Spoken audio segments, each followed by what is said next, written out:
Magandang araw mga kaibigan. Pag-usapan natin ngayon ang rally na gagawin ng team ng PBBM or Team Isinusuka sa araw na ito. Saan ba sila? Unang rally nila is Lawag, pangalawa Iloilo. Pangatlo ngayon, saan sila? Ito, may post ang Radyo Pilipinas, Philippine State-Controlled Media, posted 1 hour ago.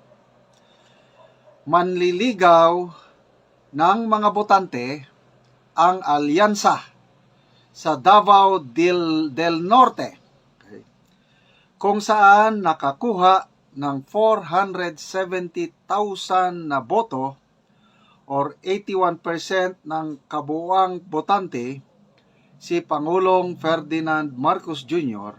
noong 2022 elections. Okay?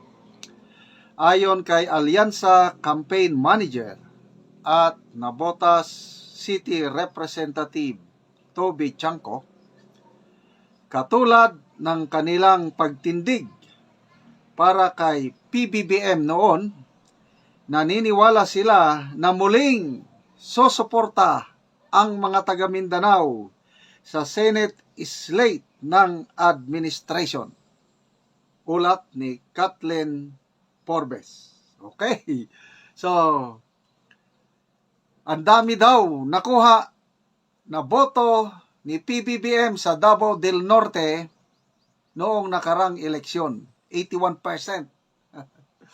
So, kumpiyansa ang team sinusuka na ang mga taga Mindanao muling susuporta sa mga kandidato ni PBBM. Okay, mga taga Mindanao dyan, kaway-kaway naman kayo. Ako, taga Mindanao. Totoo, maraming bumoto kay PBBM na taga Mindanao noong 2022.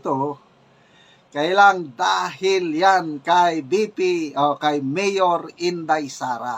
Yon ang klaro. Yon ang dapat nilang tandaan. Ngayon, kinalaban na ni PBBM ang mga Duterte. May maaasahan pa ba kayong boto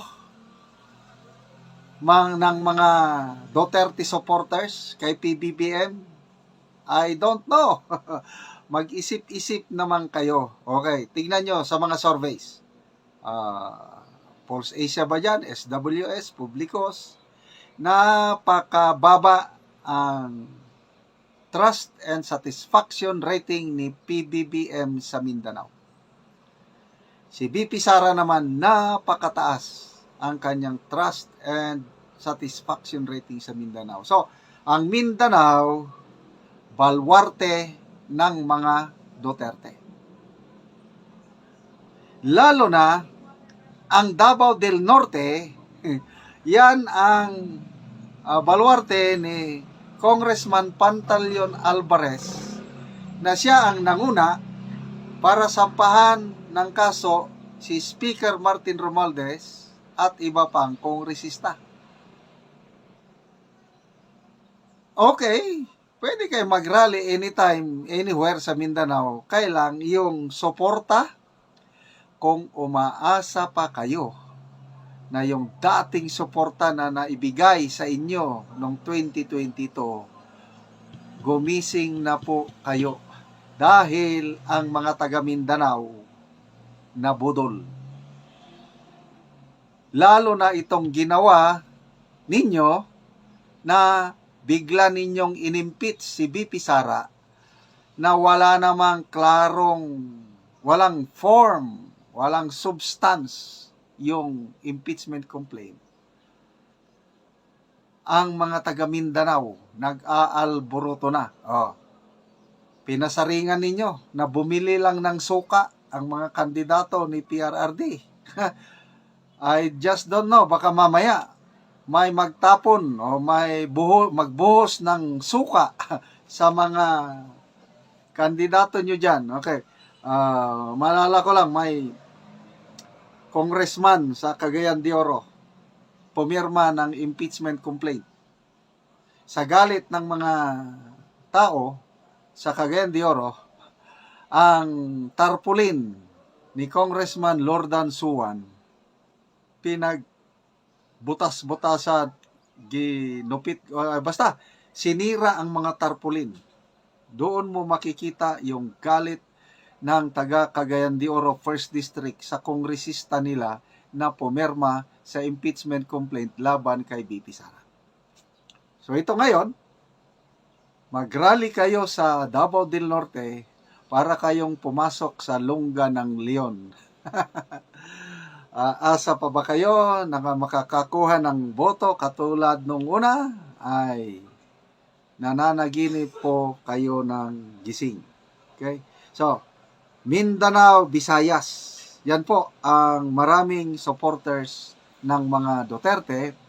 Well, sa Luzon, ay talagang admitted, hindi na masyadong madami, kaya lang meron pa rin. Okay? May mga nagmamahal pa rin sa mga Duterte sa Luzon o part of Luzon, ano? Mayroong akong experience, ano? Bago lang. Kumain ako sa isang Toro-Toro restaurant. Then bigla may lumapit. 2 pulis.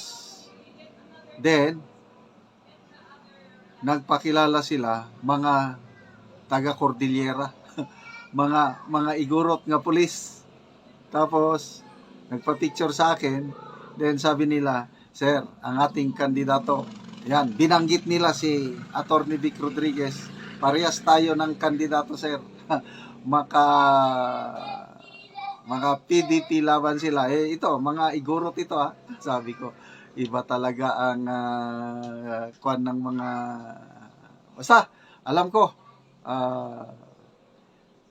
buhay na buhay pa rin ang karisma ng mga Duterte. Kahit anong paninira na ginagawa nila sa mga Duterte, marami pa rin mga nagmamahal kay Pangulong Rodrigo Roa Duterte at ang BP Inday Sara. So, good luck sa Team PBBM sa inyong rally sa Davao del Norte ngayon. Okay, mga kaibigan, salamat sa inyong palaging panonood sa ating mga vlogs.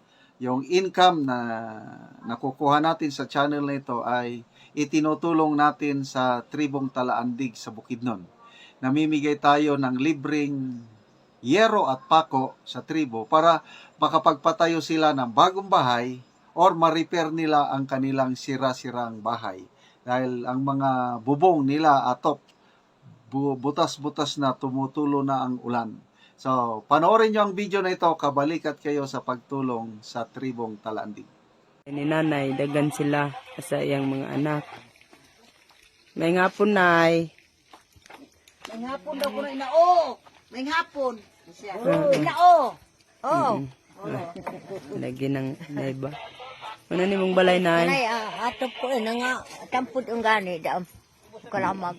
Oo, wala ninyong atop. Maslot na yun.